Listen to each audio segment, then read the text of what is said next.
வணக்கம். அதாவது ராமநாதபுரம் மாவட்டம் தென்னவனூர் பகுதியைச் சேர்ந்தவர் 60 வயதுடைய ராமு.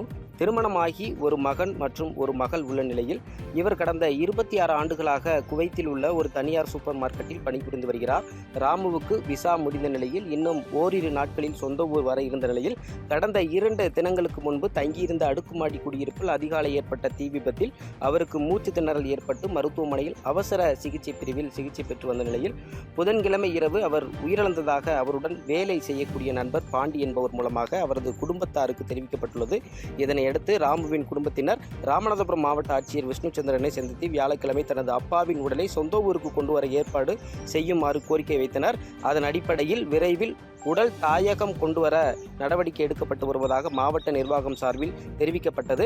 இதனை அடுத்து இராணுவ தனி விமானம் மூலம் கேரளா கொச்சி விமான நிலையத்திற்கு குவைத் தீ விபத்தில் இறந்த இந்தியர்களின் 45 உடல்கள் வந்தடைந்தது.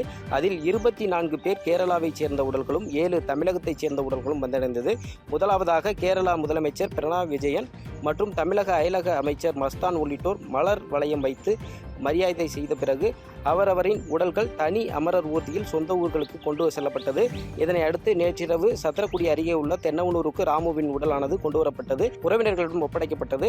அமரர் ஊர்தியை சூழ்ந்த பிள்ளைகள், அவரது உறவினர்கள், கிராம மக்கள் பலரும் கதரும் காட்சியை காண்போரை கலங்கச் செய்தது.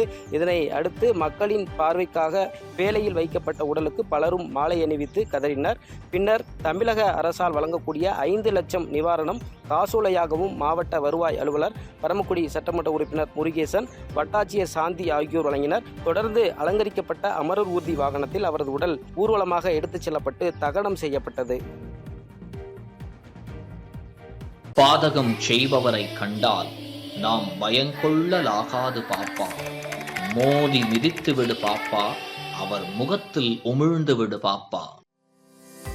அண்மை செய்திகளை உடனுக்குடன் தெரிந்து கொள்ள இணைந்திருங்கள் இயம்நாடு தொலைக்காட்சியுடன்.